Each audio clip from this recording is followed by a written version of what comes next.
welcome to Rollin with Rep Nolan. And we have the blessed opportunity to be with our Secretary of State. How are you doing? I'm good. I'm ready to go on a roll. I don't know. So please share a little bit about yourself so the people can know who you are and what you do. Oh my goodness. So let's see. I'll answer the second question first because most people have no idea what the Secretary of the State does. Yeah. It's the number one question I ask and everyone gives me a blank stare. So we do many things. A lot of people know us because we oversee elections. Yep. Many people know us because we run the business registry. So any entity, when they need to get started, they need to file their paperwork through us. But we also are the repository for many records. So every time you guys pass a bill and it gets signed into law, we have to keep a record of it here.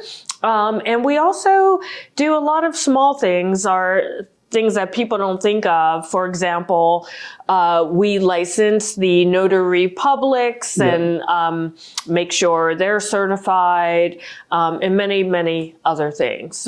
But those are the main ones. So that is a lot. So, it is. And when it comes to elections and voting rights, because that's been the topic for a lot of people in our community, some of the questions were, how does your office ensure fair and secure elections in Connecticut? And what measures are in place to protect against misinformation? Yeah, really interesting. So Connecticut is great in that we have this town by town administration of elections, and every single town has a Republican and a Democratic registrar of voters. So that helps us avoid a lot of the sort of politicking in elections that you see in some jurisdictions across the country. Connecticut also is known as the land of steady habits. What this has meant is that our elections in many ways function as they did in the 1800s. So in some states, they have moved away from paper ballots, for example, until they learned, hey, having that paper trail is a best practice. Connecticut never moved from paper ballots. So sort of this New England old history, we have a lot of checks and balances in. But to me, the best way to defeat misinformation is education. And I do think we can do more there. In a lot of states, for example, a voter guide is mailed out, and that's not the case in Connecticut. So I'm always, as you all know, fighting for more funding. For public education, and that's why, because an educated electorate is less susceptible to falling for misinformation. Yeah, education is a big thing that we sometimes don't do enough of.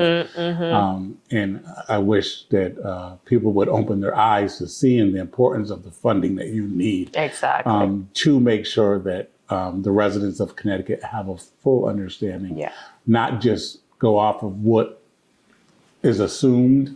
Yes. Because you know what that means.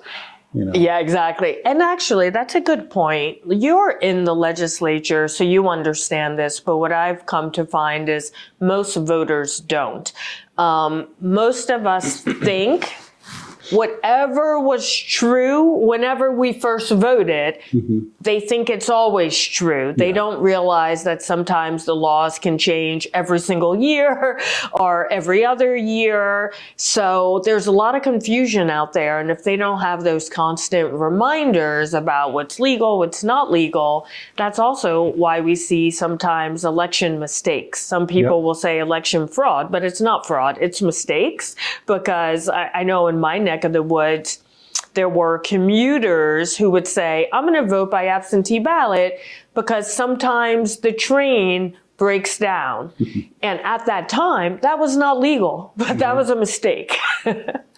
So when it comes to, let's say, resources that are available for voters who face barriers such as language assistance and disabilities and transportation issues. I mean, can you talk about that a little bit? Yeah, I think what I've come to learn is that like all of us have barriers of some sort, whether it's our lifestyle, our jobs, our like language, our disability, as you say. I think there are a lot of resources out there in Connecticut, but again, most people don't know about them. For example, did you know that the state several years ago bought a license so every single town could have on a tablet or a phone a live translator in 200 languages, including American Sign Language, so that if someone shows up at the polls, they could have a live conversation with someone in their language. No one knows this. So are those tablets that the towns can ask for temporarily? So most towns already have tablets or laptops or cell phones because the moderator, registrars, etc., have that. The towns have to pay the cost, but if you take a town like Hartford, they do offer this, and they've never paid more than like $30 a year. Mm-hmm. So it's a very small cost. Wow. But like no one knows it exists. I talk to a lot of seniors. I talk to people with disabilities. They also don't know that every single polling location has what's called an IVS, ballot marking device. So if you're low vision, you can listen to your ballot. Or if you have a tactile issue, you can use a sip and puff. Or if you have something like Parkinson's and you can't color in the bubble, you can use a touch screen. That's in every polling location in Connecticut and has been for years. But when I talk to people out in the community, no one knows it exists. So here we come back around to public education. Yeah, we're going to have to do a town hall on that. I think. Yeah. I mean, these are great things, but if no one knows about them, I've talked to registrars in big cities, towns, who say not one person in 4 years has ever used their accessible machine. And that doesn't tell me that no one has any disabilities. It just tells me no one knows about it. So that is something to like highlight, that there is those items available for accessibility, especially for language barriers and for those that are disabled and need that extra assistance. And there's nothing wrong with that extra assistance. So we're going to make sure we talk about that a little bit more. Great. Now, business and economic development you talked about. So beyond elections, your office covers business registrations. Can you just share a little walkthrough on that? Sure. Most people, the first thing they say to me, you handle the business registry, why don't you lower our fees? We don't control fees. So think of us like Secretary of the State, sort of as an old term, and think of us like the file cabinet, right? So we don't get to determine fees and some of the laws around what is required to start your business, but we try to make it turnkey.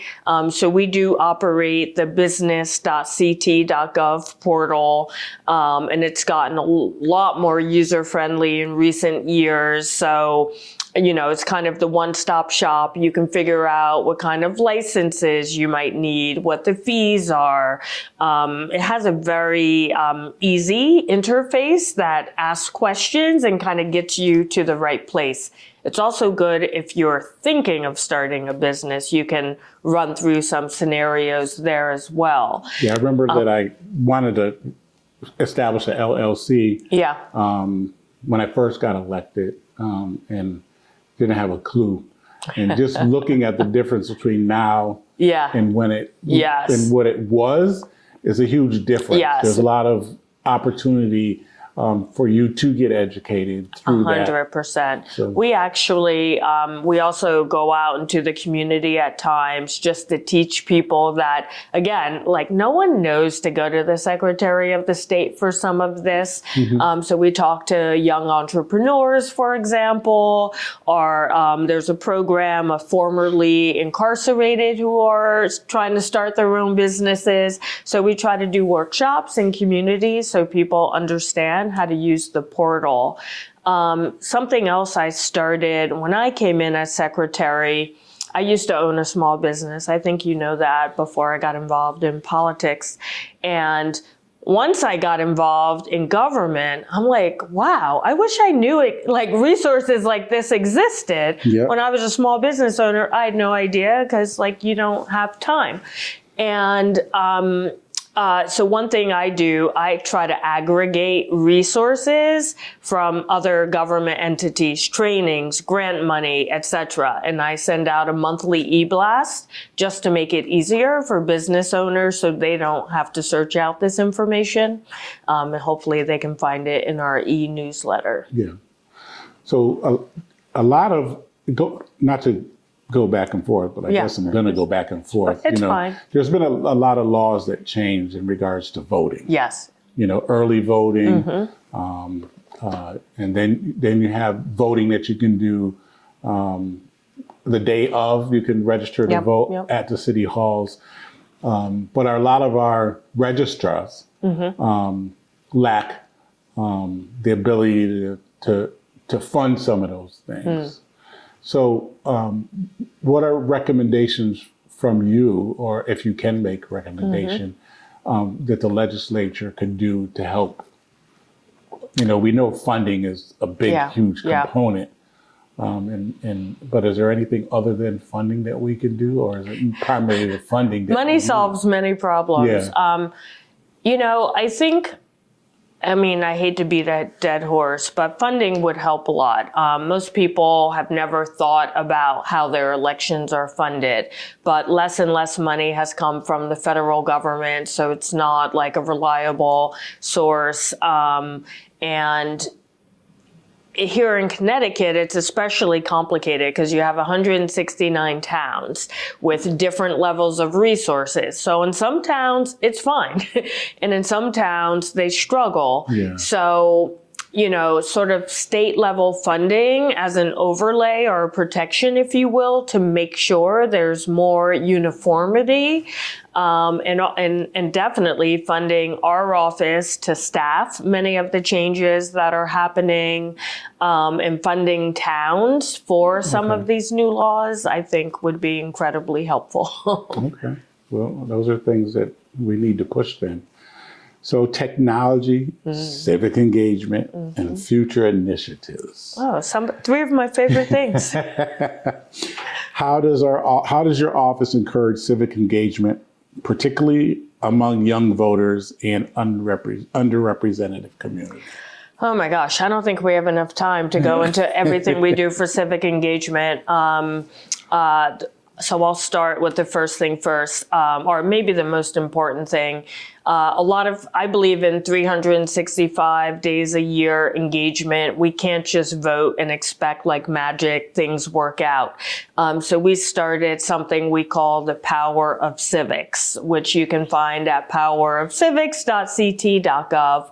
Okay. And it's about like 50 things that anybody can do at any point in their life to chip away at their lack of civic knowledge, right? At the town level, the state level, and the federal level. And I think if people just start to learn these things, they will, and participate, they'll soon find a government that feels a little more responsive to their wishes. But we're doing so much with young people, incarcerated. There's so many things, but I don't think we have time. So you'll have to have me come back. And for a final question, what is the one thing you wish more Connecticut residents knew about the work of the Secretary of State's office? Honestly, I wish they knew we existed and that we are a trusted source for all of this type of information. I talk to people all the time and, they're like, I wish there was a way I knew what was on the ballot. And I'm like, do you know we have sample ballots on our website for every election? And they're like, no. Or they say, oh, I wish I knew all the rules for fill in the blank. And I'm like, oh, that's on our website. So I've been just trying to get the word out, like look for our website and you can find a lot of information there, both about elections, but also businesses, civics, etc.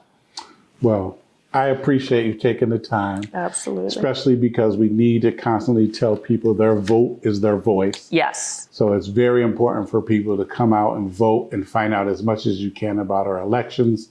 And if you need the assistance, the Secretary of State's office is available via the link and or via calling into the office and getting direction to where you should go to find the help you need. Thank you once again. I appreciate your time. Thank you. Thank you. Always a pleasure. Yes. So you are watching Rollin with Rep. Nolan, and we thank you for listening and have a good day.